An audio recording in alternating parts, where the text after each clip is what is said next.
What does Muslim pushback look like then? At the moment, yeah. So there are, because that's the worry, isn't it? That's the worry that these events that you describe become provocations. Yes, so it has reached that stage. So after the march, when the policeman got beat up, followed by that, there were numerous other beatings of Muslim locals. These extremist groups have been going up to individuals, asking them what religion they are, and proceeding to beat them. Now, as a result of that, things have escalated. The Muslim community felt the need to go out on the streets and show presence that they're not going to allow this. And the acts going on right now have primarily, the majority, I'm not saying there haven't been direct clashes between the two groups, which are the two groups being concerned Muslim citizens of Leicester and these extremist BJP supporters. There have been clashes, but the majority of it is a bit of back and forth, pushing and shoving between groups and the police. Okay, right. Thank you. It's nothing like a riot. No, I'm hearing it, and I mean we'll move on in the next hour to this issue of people coming in from elsewhere. I'm learning a lot. I stress again, the phone lines are open. 0345 6060973. A lot of love from Michael Rosen coming into the studio as well, including Dave in Bristol, wondering why he can't be our head of state. Why can't Michael Rosen be our president? I think he's got more than enough on his plate. We'll continue with this conversation shortly. I'm drawn also to the quotes news, end quotes, that Liz Truss isn't going to be signing a free trade agreement with America anytime soon, which sounds very similar to us being at the back of the queue. If only someone had warned us about that. It's 12:01. 5 minutes after 12, you are listening to James O'Brien on LBC, where the conversation is probably going to continue. I mean, I want to catch up with Ukraine. I'm trying to do that more. And we're going to speak to Anthony King, the Professor of War Studies, I think, from Warwick University at 1:45. My phones have gone unexpectedly berserk with regards to events in Leicester, which we need to talk about as well.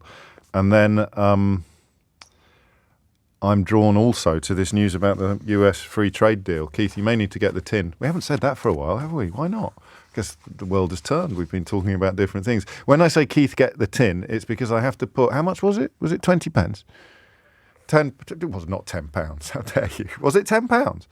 Mate, well, £10 in the tin every time I say I told you so when we find ourselves discussing Brexit-related matters. But I have to specifically say I told you so. If I say, for example, oh, why didn't somebody warn us that this would happen? Then I don't have to put £10 in the tin. And it all goes to Global's Make Some Noise, which, as you would have heard on the programme today, is back in your diaries for October the 7th, Global's Make Some Noise Day. Get me, I remembered it. So we may need to get the tin out. And what it means, we will perhaps explore a little later. I'll read some of the other responses. So James is trying to start a riot in Leicester, letting random people on the radio saying that people are being beaten up and the police are not doing anything. I don't think that's a fair comment, mate, but you are more than welcome to ring in and put forward a different perspective or indeed a different explanation of recent events. I want to know why people in Leicester, in this case people who are being, I think, described, and no one seems to be disagreeing with this description, as Hindutva, which is a sort of nationalist, extremely right-wing ideology, are in Leicester, often coming in from outside and looking for a scrap is the nicest way I can think of putting it. But if you don't like that analysis, feel free to provide another one. Abbas, but remember, I'm talking about Leicester. I'm talking very specifically about Leicester. Abbas is in Redbridge. Abbas, what would you like to say? Hi there, James. Good afternoon. Thank you for allowing me to speak on your show. Well, I haven't yet. I could be jumping all over you like. Well, I've already said something, so I've already been invited. Thank you very much. No, what I'd like to say is, look, lots of people can make lots of different claims, but even a very rudimentary, basic investigation on Hindutva, RSS, BJP, and some of their politicians and, some of their clergy who have openly said things that would be definitely in this country an arrestable offence, and you'd probably be convicted of hate crime or inciting genocide, basically. So this is not just, people scoring points here. You can do your own research. It's very easy. I mean, the leader of the BJP or the government currently, Modi, was banned to travel to the United States of America because when he was the governor of Gujarat, he was implicated in the 1,800 or so Muslims that were lynched, killed and murdered. You see, you put me in a tricky position now because I don't want to sound as if I'm just steering you away from these events, but I'm interested in what's happening in Leicester. And I know I do. I know what context is and I know what background is, but why are these people going to Leicester and what are they hoping to achieve? Because this Hinduva movement and the RSS and the BJP, unfortunately, the tentacles of this organisation extend far beyond the borders of India. And they are influencing people outside of India who are often donating money into these organisations, some of which really should be now registered or recorded as terrorist groups, really, because they are really inciting genocide. But this influence is carrying outside of the borders of India and is influencing, as I think some of your callers did allude to, not necessarily people who are born and integrated here, but often people who have perhaps recently entered into the country who are still holding those views very much. And so, I mean, I feel a bit. What's the word I want? I don't want to be too harsh on myself. I mean, in many ways, I'm possibly suffering from a bit of. It's been imported from Asia, therefore it'll be something I'm struggling to understand. But it's far right extremism, essentially, which I'm a bit of an expert on as it goes. So this is exactly like the EDL turning up in Luton and trying to turn everybody against Muslims. Absolutely. And James, what annoys me... I don't know enough to say that for sure, because I haven't... I mean, I've followed the EDL. I've followed that toxic ideology. Yeah. If you can even call it ideology, sort of hooliganism masquerading as an ideology. So I'm very confident talking about that. I'm not fully confident yet conflating or comparing Hindutva with EDL, but you would be, I sense. Absolutely. And James, what I would say to you, being an incredibly eloquent and intelligent man... Oh, stop it.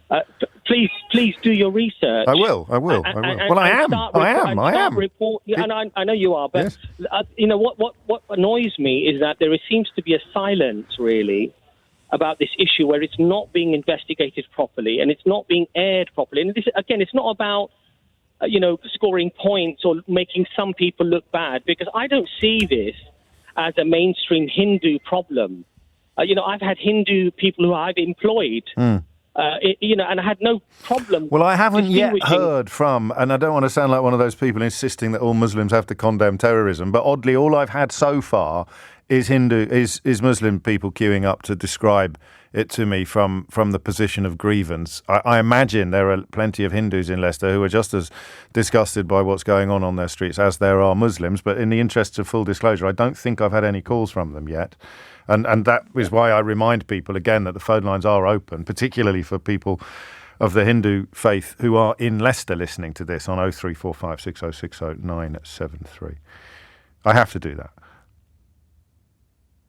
Has Abbas gone? Have I bored him? No, I'm still here. Sorry, I thought you've gone off on one. You'd cut me off there. No. So what I'm saying is, if the media would actually investigate these issues properly, call it out, and perhaps put a little bit of pressure on the police that nip this in the bud. And it doesn't matter who's causing the trouble, Muslim or Hindu or whatever. If they're conducting illegal acts, it should be covered. Well, of course it should be covered, and of course it should be reported. To be fair, it is, and people will always feel when they are on the receiving end of unpleasantness, they will always, or perhaps always, feel that it's not getting enough coverage. But I told you there is no news today, Abbas. There are hardly any stories in the newspapers, and yet both the Times and the Guardian has gone big, as they say, with this. The Times with the story of riot squads being on standby, and the Guardian with concerns about outsiders coming in from outside Leicester and fomenting these problems, fomenting these conflicts. 1212 is the time. 0345 6060 973 is the number that you need. Nick's in Leicester. Nick, what would you like to say? Hi. I just wanted to perhaps put a little bit of perspective on this. I edited the Leicester Mercury newspaper from 1993 to 2009. Gosh. Did you know my dad? Jim O'Brien, he was he was a Midlands correspondent for the Telegraph. He ended up on the Birmingham Post as well. You must have crossed. Did you not? Well, probably we a bit. Might have done, but, yeah. All right. Sorry, that's not what you were expecting to be asked when you rang in, was it? Carry on. No, fair question. So I had about 100 journalists working for us. We sold 120,000 papers 6 days a week. And when I arrived in 93, it was quite obvious that one of the biggest challenges that Leicester faced was to avoid importing tensions from the rest of the world and from other parts of the country. Right. And the communities had got quite good at keeping in touch with each other. The Council of Faiths was working very hard, and the City Council had a very well-developed community relations function. Okay. And together, those organisations were able, and we helped to develop it fairly strongly, were able to anticipate challenges, to keep in touch with communities, to spot when tensions were going to happen, and start to take some calming actions. And Leicester got pretty good at it. So just before I arrived, there were the Udia riots in India, which was also Hindu-Muslim tension. Yeah. There was trouble in other parts of the country, not in Leicester. We managed to not import a lot of the right-wing nastiness that happened after 9/11. So our Muslim community very quickly held peace rallies, sympathy rallies, supported by other communities. So we didn't import any of that.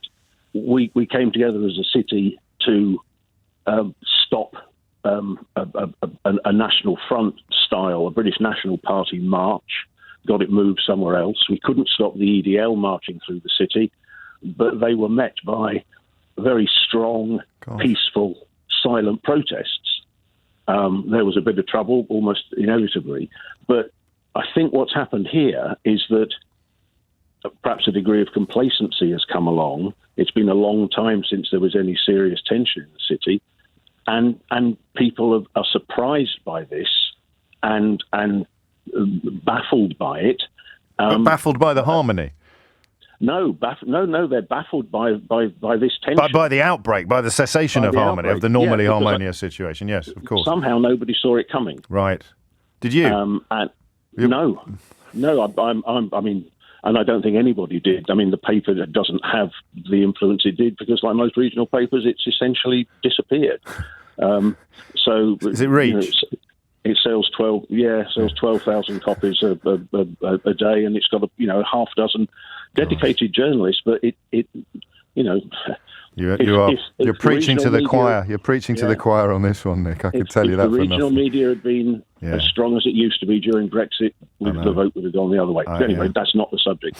So somehow Leicester's got to get back to being able to predict this, because I think with the right intelligence in communities and the right community relations operation, this could have been spotted.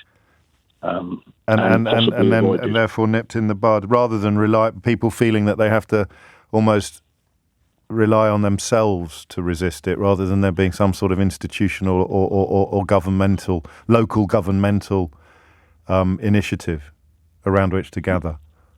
Yes, that's right. And I don't think the City Council has a community relations team now. No, that would be cut. That would be austerity, right?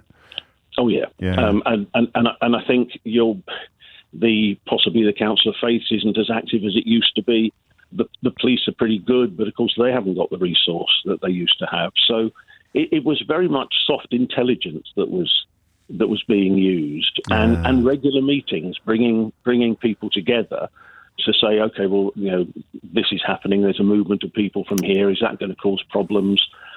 Just being more analytical, more proactive to protect the city.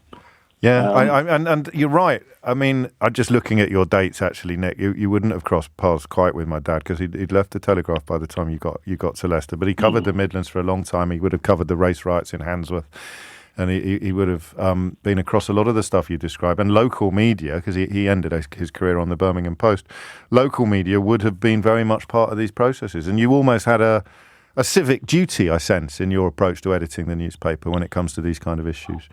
An absolute responsibility, yeah. Yeah. Top man, thank you. Nick Carter, isn't it?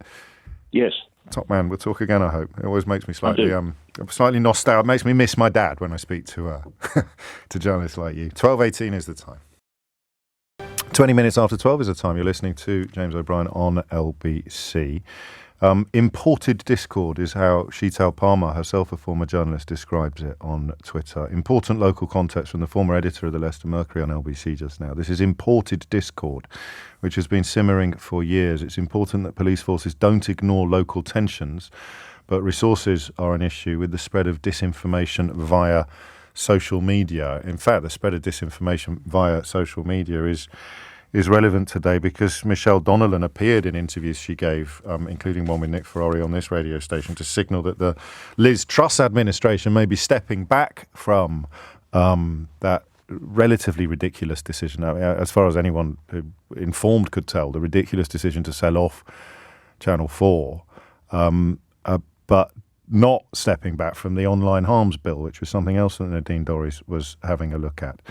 And it is crucial. There was a case last week involving a former BBC presenter who was sent to jail for 5.5 years for stalking. And the more detail I've discovered about that, the more you realise that the spreading of disinformation on social media leaches pretty quickly into some fairly disgusting and even criminal behaviour. A 5.5-year sentence for, stalking and harassment conducted almost entirely over electronic communications, almost entirely over social media is, I think, probably a big step in the right direction. 22 minutes after 12 is the time. Back to Leicester, back to questions that need answers. And quite a lot of you, Martin's in Burton, just up the road from Leicester in Staffordshire, and you're not the only one to ask this about whether or not if extremists can get trouble going in a harmonious city, it's like a double win, because it will spread more to places that are less stable, and it also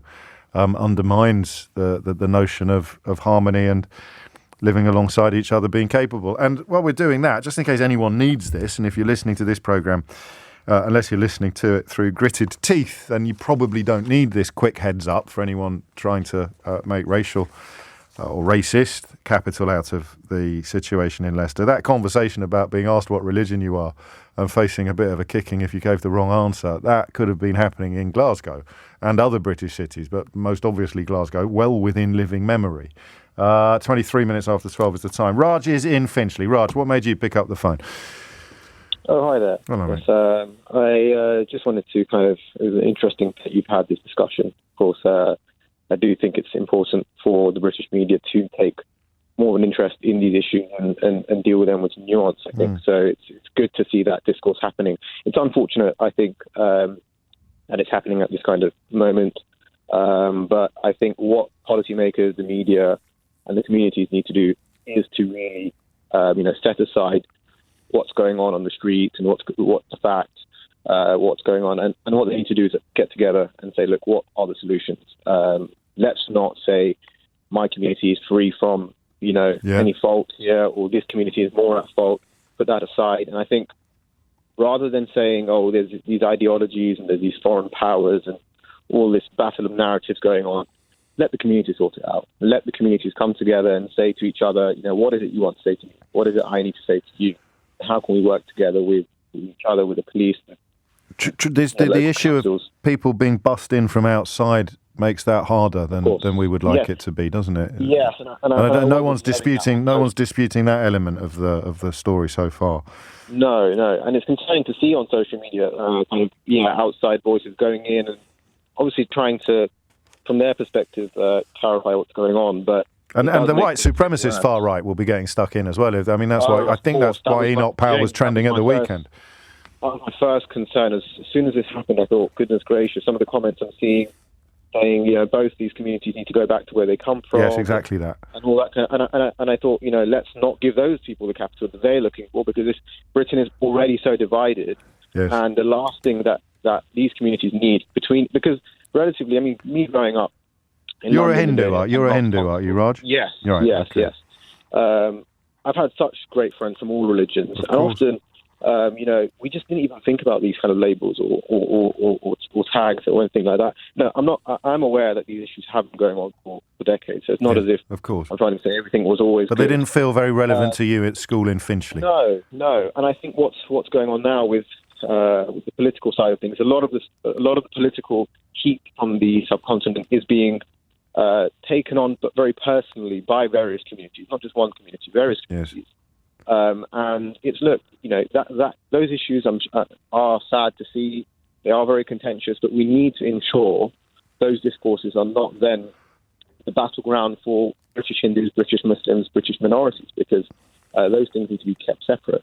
What does the fire extinguisher look like then? Because I know what the fire starter looks like. I know what the arsonist looks like, and they're cut from exactly the same cloth as an EDL provocateur or a British National Party person or a National Front person. What does and I also would have a fairly good stab at describing what the fire extinguisher looks like in those cases, but in this case, in this issue, what does the fire extinguisher look like? I think dialogue is definitely is the key, and I think with these communities, often ethnically, they are much closer than you would say EDL and other communities. Yeah. There is that potential, and there are so many people within these communities who do speak to each other, who are neighbours, who have grown up, at school with each other. So it's not impossible, and I think those people, if their voices are out there together, so it's not just I'm here speaking from the Hindu community's perspective, I'm here speaking from the Muslim community's perspective. Yeah. They need to join, and they need to release joint statements, and I think then the people who are trying to instigate this will see, no, narrative is one, the community leaders are speaking from the same book, and we're the ones in the streets trying to, And our priority is peace in Leicester, as it were. Right. Peace in Leicester, not, solving the problems that are going on in other parts of the world. Peace in Leicester, that's the first priority. And if it's not your priority, you've got no business being in these conversations or even being in these exchanges. I asked other callers this. I asked, I think it was in Chesham. Hassan was in Chesham. You're in Finchley. Why are you speaking? Why are you so well informed? Why are you so across this issue? What's your? I have been following it on social media. Receiving reports because I know people in Leicester, and it was sad to see. I'm not going to claim I know every single fact, but I have been following a lot of the social media kind of coverage, and I saw on Saturday. Gangs of people, and I'm not even going to attribute a religion to them, because often religion is not their concern, outside places of worship in supposed retaliation, and that was really fearful. There'll be some frightened. There'll be frightened Hindus. There's frightened Hindus in Leicester as well. Right. So knowing people in there, knowing human beings inside those places of worship, does make me think. Actually, I need to get more informed about these issues, and I need to be more. On the ball in terms of what the solution is and be a part of the solution. And I think that would be something I would be interested in doing. The more informed you get, the more use you are to me, and the more informed I become as a consequence of throwing open my phone line. So thank you, Raj, and we will continue to do so. I was really very, very nicely put, actually, very diplomatically put. Makes it slightly worrying, perhaps, that Sir Peter Soulsby, the Mayor of Leicester, has said that he was baffled by the disturbances and insisted that the city was normally a very peaceful place with good relations between communities. I've got no beef with that. That's a slightly unfortunate turn of phrase in a conversation about Hindu-related contretemps, but I have no problem with the very peaceful description at all. But I am a little bit dismayed to learn that the mayor is baffled, or has said he was baffled as this unfolded, when I'm a lot less baffled now at 29 minutes after 12 than I was at 11:15 or at 11:30 when we started talking about this. So hopefully someone, if Sir Peter Soulsby is not listening to this programme, someone can provide him with a recording of it or a nod towards it. I don't say that arrogantly. I'm speaking about my callers who have been exemplary today, as they so often are. It's coming up to 12:30. We've got a little bit more on this, and then catch up on developments in Ukraine with one of I've had some superb contributors, as you know, and we'll be back in that category very much so at 12:45. Amelia Cox is here first with your headline. It's 33 minutes after 12. You're listening to James O'Brien on LBC. Jennifer, this is nice. Thank you for having this conversation, James. I moved to Leicester during lockdown as my partner worked at the hospital here, and I'm still getting to know the city. But having lived in London for a decade, I was in awe at the multicultural way the city works, with all peoples and religions represented and all feeling part of one community, even more so than in the capital. It's broken my heart to read about what's happening, but I know the city will pull back together again and see off this threat to our happy East Midlands home. And then just appealing to my inner journalist, I still buy the Mercury, and as a former Nottingham Post reporter, I can agree with what was said about Reach and up with local papers. 12:34 is the time. Back to Leicester. Mohammed is there. Mohammed, what would you like to say? Hi, good afternoon, James. Hello. It's nice to hear some positive responses from some of the people who are thinking positively. I mean, I've lived in Leicester for the past 21 years. Right. Knowing Leicester well. Cut off in his prime. We'll get Mohammed back up. We'll stay in Leicester because James is there. James, what would you like to say? Hi, James. How are you doing? Very well. What's on your mind? The only thing that surprised me here was that it got national coverage. Why? I used to teach in the area. I know this area. I live 15 minutes drive away. This is commonplace. This is a common occurrence. Now, the sort of far-right extreme Hindu movement is moderately recent development, but none of this is new. Just to pause you, and not to contradict you, but the mayor of Leicester says differently. Well, he is very informed, I'm sure. Well, he would be. He'd be getting briefings from the police service, mate, and they'll be saying we haven't seen this sort of thing before. Well, that's not true, James. With the greatest of respect to him, he is uninformed. I worked in the area for about 5 years. I'm listening. And I can assure you, this was common occurrence. Now, people in masks marching through Muslim areas. People in, whether it's teenagers or whether it's fully grown adults, it's a distinction without a difference. No, it's not. It's. I mean, for example, when's the last time 18 people got arrested for violence? Yes. But this again. I don't want to be having an argument with you, but it clearly is new because you can't point to recent events in Leicester, wherever you were teaching at the time, when half of 18 people arrested after violence between Hindu and Muslim communities turned out to have come. You have to let me finish before you know what I'm going to say. Turned out to have come from outside the area. Yeah, that's new. That's why it's national news. That's at least one of the headlines. Leicester arrests raise concerns of outsiders joining religious clashes. I don't want it to sound like I don't quite understand the tone of this exchange, but I'm sure that's my fault. When was the last time riot squads were on standby? In Leicester? Yeah. I think 3 months ago in the area. Okay. Look, the thing is, that's not what's been reported today. I mean, possibly again, you're better informed than the mayor of Leicester, but the riot squads being on standby is unprecedented.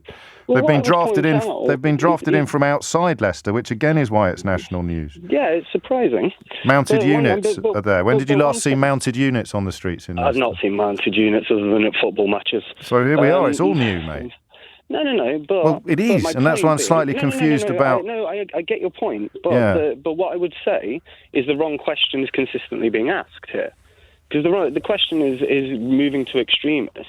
The questions actually do need to be posed to the Leicester Council, because any time anyone moves into Leicester, anyone that's immigrated, they're moved immediately into that area. But there's no consideration for the fact that there are rival, or however you want to term it, but opposing factions of whatever religious area. But this is the tone of the entire conversation we've had today, is that everything is normally very, very harmonious. But it isn't. You keep saying that, and I keep providing. Okay. Bear with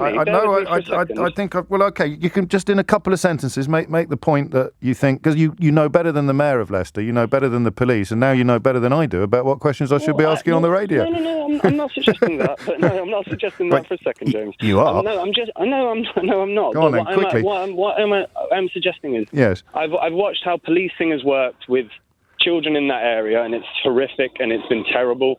I watch how county gang lines are exposed in that area, and again, none of it is addressed by the council, by the police. Okay, it's not either or. And by the way, it's the third poorest area in the entire country. Again, that's something that continuously is missed. in any news reportings. But how do you fix anything unless you look at the leadership structure that's in place? And the leadership structure in place should be the council. But this is precisely that. Maybe I don't know when you tuned in. This is precisely the point that was being made by Nick Carter, the former editor of the Leicester Mercury, when he rang in half an hour ago. I did miss that. I apologise. Okay, so I mean, the overview of what was wrong with this conversation was essentially coming from someone that hadn't listened to it. I apologise. That's all right, mate. That's why we all make mistakes. It's not always on national radio. Ali's in Slough. Ali, what would you like to say? Morning, James. Thank you very much for taking the call. A couple of points, two distinct but linked points. This thuggery that's been going on in Leicester has been rumbling on since about May time. Yes. When you're well informed of that. And the police... It's been escalating since May. It's been increasing since May. It has been. And the reason one has to look at this is, look, I spent much of my university days passing through Leicester because I had friends there back in the early 90s. So I know Leicester reasonably well. I spoke to friends only yesterday just to find out for myself what's going on. And this is alien to Leicester. It's not something that's indigenous to Leicester historically. No. And the reason, I can give you a couple of points. First of all, the parent organisation RSS, which has a UK branch called HSS, our former Home Secretary, Ms. Priti Patel, congratulated one of their cheerleaders way back in. A researcher checked it out when I explained to her. Hindu Swayam Sevak Sangh, which is HSS UK. Okay. It's the equivalent of the Ku Klux Klan having a UK branch, but far worse. Right. If people want to get a context for this, because these organisation is modelled on Mussolini's black shirts. It's fact. Savarkar and... You're going back to 1923 now. Yeah. So the whole point is that this hatred is nothing new of Muslims in the Indian subcontinent. They boast millions and millions of people over there. Hence, you have a neo-Nazi equivalent prime minister elected. Now, what's the British Home Secretary doing congratulating an organisation and its UK branch when as long ago as 2002, Jon Snow, after the Gujarat riots, exposed these sort of organisations as being linked to the RSS. So there's a political... And the letter you're referring to was written in September 2014. Message from Priti Patel MP, Prime Minister's UK Indian diaspora champion for the event RSS, A Vision in Action, A New Dawn, hosted by the Hindu Swayam Sevak Sangh UK. Right. RSS is the mothership which has got the BJP, which is the equivalent of an extreme right-wing Indian National Party in power. So the politicians in this country... Well, one politician in this country so far. We've got... Well, come on, James, you are a very well-read fella. The British establishment, with its 250 years of history of subcontinent colonialism and so on, knows very well what's going on. The RSS is not some little, mud hut-based organisation in God knows one far-flung corner. No, I hear you. I do hear you. But I'm just saying the only thing I've got in front of me at the moment is Priti Patel's letter. I haven't got a long list of politicians that have been similarly engaged in warm words. But I'm sure they're... Bringing it back to where we are... Well, no, can we bring it back to Leicester, actually, instead? I'm going back to Leicester. Good man. The reason is that the fact that these organisations are able to operate in the United Kingdom, the police have a lot of intelligence. As you very well know, you referred to football policing and having mounted police. Well, look, the intelligence networks of the local police forces combined with the Metropolitan Police is pretty formidable.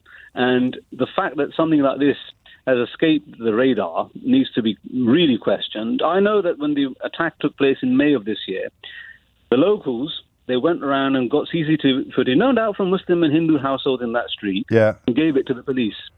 So the police, given that they were provided with pretty incontrovertible evidence, they could have nipped it in the bud. They failed.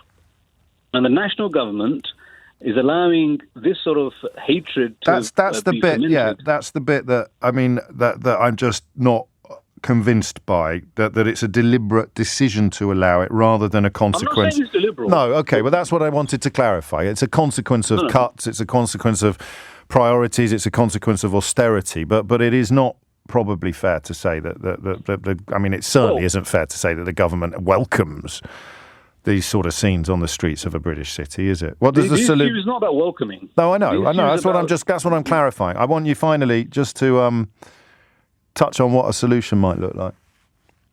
Oh, it's very simple. You take... My antennae start twitching when you say that, Ali. Go on. Well, I'll tell you why. Just as a side point before I get to that, Jack Dorsey donated 15 million quid on behalf of Twitter to the same organisation. It's charity, one of those charities. I keep dragging you back to Leicester, and now you're talking about the bloke that owns Twitter. Okay. I'll tell you, no, because it's not Leicester. What does the solution look like? Right. The police should have dealt with this with an iron fist back in May 2022. Yes. The failure to do so, whether deliberate or otherwise, and I'm not saying it's deliberate, I've got no evidence to say that. Going round the houses again. So the police needed to be more robust with the original protests, the original... that would have nipped it in the bud. What's the word? Not unorganised, but unofficial protests. But they didn't, so it's not simple to come up with an answer. Obviously, you're going to suggest they need to be more robust now, which is quite a neat reminder of the fact that one of the reasons we're having this conversation in the first place is because police have called in reinforcements to quell the violence that we are talking about, and which has indubitably been fueled by social media. It's coming up to 12:45. You're listening to James O'Brien on LBC. Andrew in Basingstoke's not very happy. Frankly, I know what you mean, Andrew. He says, James, I was so looking forward to the Brexit conversation, which in recent months you have been very firmly putting to the back of the queue. I think that's the first time, Andrew, I've ever been accused of not talking about Brexit enough on this programme. And while it may be a valid criticism, I'm fairly confident that it's not a common one. Fortunately, he adds, Ben Kentish is taking an increasingly bigger and important role in the LBC lineup, and I'm very hopeful he'll attach enough importance to the subject to cover it. I intend to come back to it myself, and if Ben is to cover it too, then you have the best of all possible worlds, Andrew. This one just ran away with me, mate. That's all. This one just... I guess if there is some validity in the criticism that I've been talking about Brexit a bit less than perhaps I should do, it's because I'm not confused by it. It's the polar opposite. I'm seeing what I knew would happen unfold now on a daily basis, mate, as you probably are as well. And that combination of not wanting to indulge in I told you so's every day, not least because I have to put £10 in Keith's tin every time I do, and just the grimness of it all, the grim, plodding inevitability of it all, while they're all dancing around pretending that things aren't an absolute shocker. And so, yeah, you're right. Should we play that? I'll tell you what I'll do. There's a special treat just for you, Andrew. I'll play you a little clip of prominent Brexiters talking about how easy it would be to sign the American trade deal that Liz Truss has revealed this morning is unlikely to be signed anytime soon. I think that being outside the customs union means that we can negotiate our own trade deals with other countries, not just economic superpowers like the United States, but also emerging markets and developing nations as well. Look, this is laughable. You know, America's got a free trade deal with to Farage. America's got a free trade deal with Australia. Are you seriously telling me that their oldest and closest global ally, with whom they do enormous amounts of business, and with whom big commercial companies would say, don't talk such nonsense? Cheer up. From Farage to A few Hannon. years from now, you know, we are going to live in a global, free, democratic and global Britain. We're going to have trade agreements in place with the biggest economies in the world, like the US and China. There are all sorts of opportunities we have to open up trade with From the Hannon US, to Johnson. but that also goes for countries around the world. But, well, you're right, the single biggest deal that we need to do is a free trade agreement with our friends and partners over the Channel. In my experience, the Americans are very tough negotiators indeed, and we will do a great deal with them. And it will open up our opportunities for UK businesses and particularly services companies in the US. But yes, it will be a tough old haggle, but we'll get there. I did that entirely with the power of my own ears. I forgot. I don't have the video in front of me, so I'm pretty sure that was Gove, Farage, Hannan, Johnson, right? But if it wasn't, then, you know, sorry. 12:51 is the time. You are listening to James O'Brien on LBC. A quick shout to some of the guests that I've got in the studio at the moment. I might get a bit emotional now. I got a bit emotional earlier when the editor of the Leicester Mercury reminded me of my late father. You'll be aware of the charity we've set up in memory of my late friend Andy Taylor, and I'm very proud today to welcome the first cohort of students that we have, or we are helping to get into the world of digital media as a consequence of the charity that we've set up in his memory. So they're all staring at me now through the glass in the LBC studios, looking slightly nonplussed that I'm actually talking about them live on national radio. Don't worry, guys. There's only 1.4 million people tuning into this program every week these days, so no one's going to have heard it. It's 12:51 now, and time for our attempts to keep a proper eye on events in Ukraine. And as ever, we call upon the help of a suitably qualified expert, in this case, Professor Anthony King, the Chair of War Studies at Warwick University.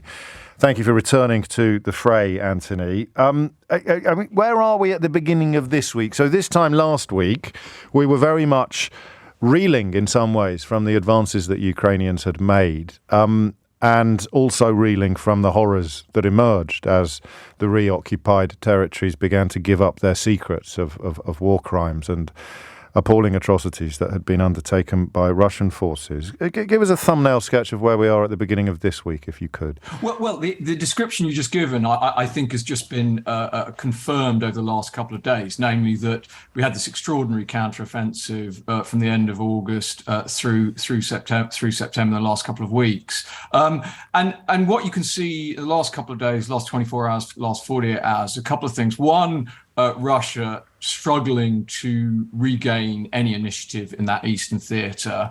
And the Ukrainians have done a couple of things that's quite interesting, important. One, they've started to push up from northeast, from Izium, into that next river valley, the Oskil River Valley.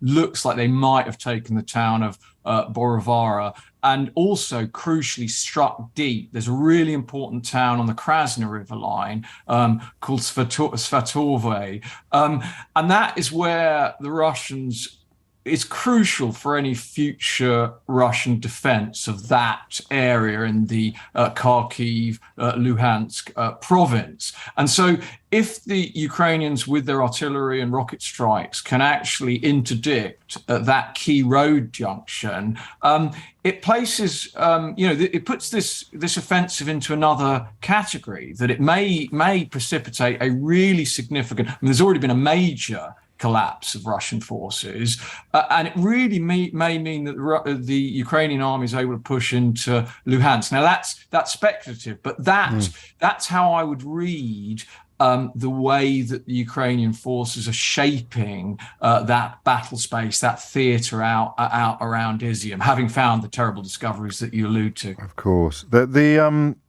sense that any minute now Vladimir Putin's going to get his act together seems to be dissipating by the day. The sense that this is, I mean, when we first spoke, it was, oh, crikey, he's made a terrible mistake. That's not like him. And then at the beginning of the war, it was, oh, he's miscalculated there.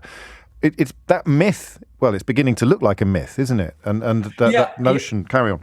Yeah, no. I mean, this is the key point. I mean, I think every commentator, myself included, has been, dumbfounded, not by only just the strategic, incompetence of this, but then the military incompetence. And what seems to happen here is there's a very interesting comparison between the way Putin has run this war and the way that Zelensky and the Ukrainians have won it. So Putin still is maintaining very strict controls over local in-theatre generals. So what you essentially get is a hierarchical, vertical command structure directing generals in theatre. And the result is a piecemeal, disaggregated, fortunately piecemeal, fortunately disaggregated campaign, which has very little coherence. And those generals at the local level are unable to inspire Russian forces to actually fight, which obviously is absolutely critical. Even in the 20th century. I don't need a professor of war studies to tell me that fighting is quite important in the context of a war. Exactly. So for all the technology, you still need soldiers to actually fight. Morale, determination, all those things, all those ancient virtues of armies remain totally there. And by contrast, you see the Ukrainians have created a system, a flexible, unified, integrated command system with troops who are well trained, who know what they're doing, and who want to be there because they want to defend their republic, or at least their incipient republic. And the difference is what we see now. As I say, the next question is, are we going to see a Russian defeat? What will Putin do if the situation in the East becomes an extreme one? And that is both an opportunity but also a potential worry for the international community and for Ukraine. What are the options, briefly, Anthony? Well, I think the options are bad already. Namely, that he's already brought in a number of pretty unsalubrious fighters to support his effort, and they may or may not have been responsible for various atrocities. They may or may not be responsible for future crimes. I think major airstrikes or major rocket strikes, both in eastern Ukraine, interdictory punishment strikes in Ukraine. I mean, the question that some people are raising, which I think is still very, very improbable, but some American commentators have commented on if Putin faces a genuine defeat, would he shift to tactical nuclear weapons or the threat of them? I'm definitely at the scale at this point of I still maintain that's very improbable, but it's there. A chemical strike, I think, a conventional, much higher level of conventional air bombardment, I think at this point is a more likely route. But I think there are, I think we in the West, most of us support Ukraine, want Ukraine to prevail, and we want therefore this counteroffensive to be successful. But of course, down the track, if it is successful, they take the next river line, the Krasny River line, and really expose Russian forces in the whole of the Donbass. The calculus might change again in terms of Moscow itself. I hear you, and of course, what we will never know is what might unfold in the Kremlin, away from the spotlights and the cameras, in the event of this situation getting worse and worse. Professor Anthony King, Chair of War Studies at Warwick University, thank you so much. Very helpful, as ever, and illuminating. That notion of this situation having taken almost everybody by surprise is still present, isn't it? Still very much in the piece. And speaking of surprise, back to the situation in Leicester, I can tell you that the rather splendid Channel 4 News Home Affairs correspondent, Darshana Soni, is in Leicester and has just shared some footage of a joint statement from Hindu and Muslim community leaders, which is absolutely on the money as far as the conversation we've been having since about 11:15 today. And I haven't got time to cut it so that we can play it to you, but I can read it to you. We are from one family. We settled here in this city together. We fought the racists together. We built it up together. The recent violence is not who we are as a statement, as a city. And that is a statement from the Hindu and Muslim leaders, from some Hindu and Muslim community leaders and clerics, that has been issued in Leicester. And I'm delighted to see that, because it's precisely what some of our best informed callers were calling for on this programme just an hour or so ago. That's it from me for today. Sheila Fogarty is here to talk about Brexit. I got complaints. I've had my first ever complaint today from Andrew and from Carol in Basingstoke. Carol's joining in now. She tells me they're not related. I'm not talking about Brexit enough. You need a rest from it. In the way I need a rest from royalty, you need a rest from Brexit. So I'm going to take up the mantle just for an hour. Thank you. And talk about Brexit. And talk about Brexit. And talk about Brexit. And talk about Brexit. And talk about Brexit. And talk about Brexit. And talk about Brexit. And talk about Brexit. And talk about Brexit. And talk about Brexit. And talk about Brexit. And talk about Brexit. And talk about Brexit. And talk about Brexit.